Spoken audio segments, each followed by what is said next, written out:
ನಮಸ್ಕಾರ ವೀಕ್ಷಕರೇ, ಮಹಾಯುದ್ಧ ನ್ಯೂಸ್ಗೆ ಸ್ವಾಗತ. ರಾಯಚೂರಿನಲ್ಲಿ ತಿರಂಗ ಯಾತ್ರೆ ಹರ್ ಘರ್ ತಿರಂಗಕ್ಕೆ ಶಾಸಕರಿಂದ ಚಾಲನೆ. ಸ್ವಾತಂತ್ರ್ಯ ದಿನಾಚರಣೆಯ ಅಂಗವಾಗಿ ಆಯೋಜಿಸಲಾಗಿದ್ದ ನಗರದ ವೀರಾಂಜನೇಯ ದೇವಸ್ಥಾನದಲ್ಲಿ ಶಾಸಕ ಡಾಕ್ಟರ್ ಶಿವರಾಜ್ ಪಾಟೀಲ್ ಚಾಲನೆ ನೀಡಿದರು. 500 ಮೀಟರ್ ಉದ್ದದ ಬೃಹತ್ ತಿರಂಗ ಧ್ವಜದೊಂದಿಗೆ ಅದ್ದೂರಿ ತಿರಂಗ ಯಾತ್ರೆ ನಡೆಯಿತು. ವೀರಾಂಜನೇಯ ದೇವಸ್ಥಾನದಿಂದ ಆರಂಭವಾದ ಈ ಯಾತ್ರೆಯಲ್ಲಿ ನಗರದ ವಿವಿಧ ಶಾಲೆಗಳ ವಿದ್ಯಾರ್ಥಿಗಳು, ಶಿಕ್ಷಕರು, ಯುವಕರು, ವಿವಿಧ ಸಂಘ ಸಂಸ್ಥೆಗಳ ಪದಾಧಿಕಾರಿಗಳು ಹಾಗೂ ಕಾರ್ಯಕರ್ತರು ಸೇರಿದಂತೆ ಸಾವಿರಾರು ಜನರು ಭಾಗವಹಿಸಿದ್ರು. ಬೃಹತ್ ತಿರಂಗ ಧ್ವಜವನ್ನು ಹಿಡಿದು ಸಾಗಿದ ಯಾತ್ರೆಯು ನಗರದ ಪ್ರಮುಖ ರಸ್ತೆಗಳು ಹಾಗೂ ವೃತ್ತಗಳ ಮೂಲಕ ಸಂಚರಿಸಿ ಗಾಂಧಿ ವೃತ್ತದಲ್ಲಿ ಅಂತ್ಯವಾಯಿತು. ಯಾತ್ರೆ ಉದ್ದಕ್ಕೂ ಭಾರತ ಮಾತೆ, ವಂದೇ ಮಾತರಂ ಸೇರಿದಂತೆ ದೇಶಭಕ್ತಿಯ ಘೋಷಣೆಗಳು ಮೊಳಗಿದವು.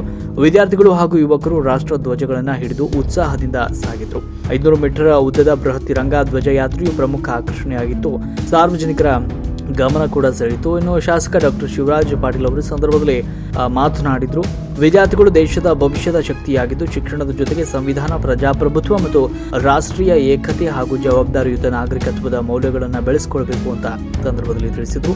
ಕಾರ್ಯಕ್ರಮದಲ್ಲಿ ವಿವಿಧ ಶಾಲೆಗಳ ಶಿಕ್ಷಕರು, ವಿದ್ಯಾರ್ಥಿಗಳು, ಯುವಕರ ಸಂಘ ಸಂಸ್ಥೆಗಳ ಮುಖಂಡರು, ಕಾರ್ಯಕರ್ತರು ಹಾಗೂ ಸಾರ್ವಜನಿಕರು ಸೇರಿದಂತೆ ಸಾವಿರಾರು ಜನರು ಭಾಗವಹಿಸಿದ್ದರು. ವರದಿ ವೀರಣ್ಣಗೌಡ, ಗಾರಳದಿನಿ, ರಾಯಚೂರು.